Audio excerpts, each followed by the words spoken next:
Excuse me, can I talk to you about your sign?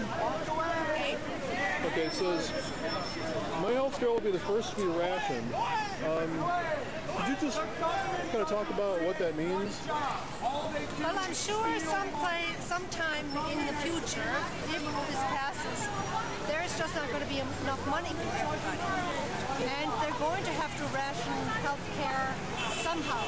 And who better than what they would consider dispensable, the elderly, or advanced and have a problem. If you fall down the stairs and you break your hip, are you going to be able to get a hip replacement when you're 80 years old? Or do they think that you're ready for the scrap heap? So I think a lot of people will be marginalized, and if you're too sick, will you get the medicine?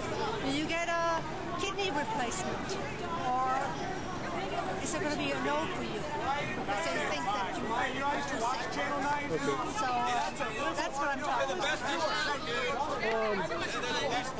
Concerning people who are marginalized, there's a large number of people who are marginalized out of healthcare now.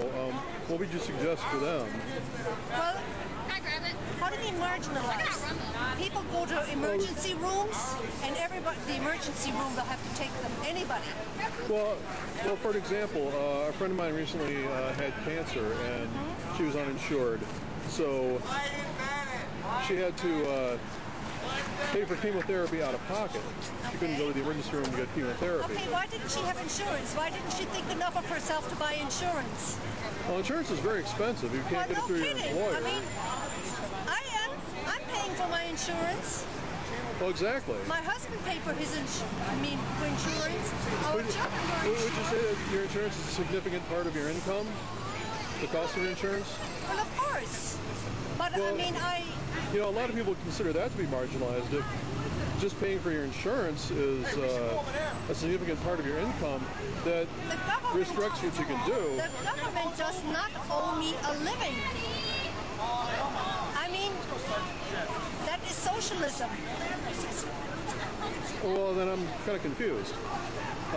You say the government doesn't owe you a living, yet you're concerned about people being marginalized because they're not provided care. I'm talking about health care that I'm paying for. Okay. If I'm already paying for health care and all of a sudden it's taken over by the government, then they will Then you think there will be rationing? I think so. Okay. Where are all the doctors coming from? Are you aware that healthcare is already being rationed for people who are covered by insurance?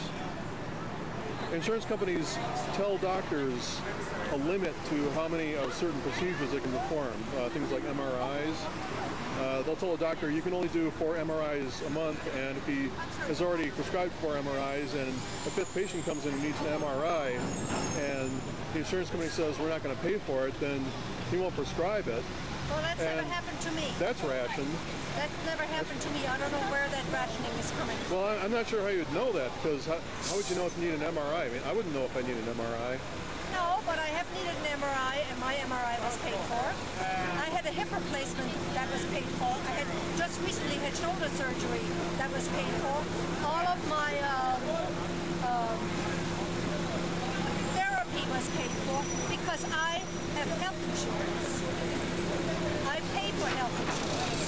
Well, what would happen if the insurance company decided that you're too much of a liability because your health care has cost too much and denies you any further coverage? What would you do in that case? I imagine I would have to get other insurance. There's also risk insurance, high-risk insurance. Anytime I sign up for something, I know. My husband and I, we had high-risk insurance when we were young and could not afford, health care. Per se, when you go to the doctor and you have a deductible type of thing, we had high-risk insurance. If a disaster happened to us, that it would be paid for. I mean, you have to look out for yourself. And too many people want the government to look out for them. They want the government to pay for their food stamps. They want the government to pay for their housing. Therefore, you have Section 8. Now, come on. Where is personal responsibility in all this? Where are families? Where is your support system?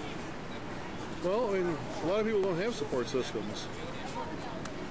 Why not? Well, because they Why come not? from economically disadvantaged circumstances, or family members die and can't A provide. lot of the disadvantages have been purposely, the government has purposely put them into.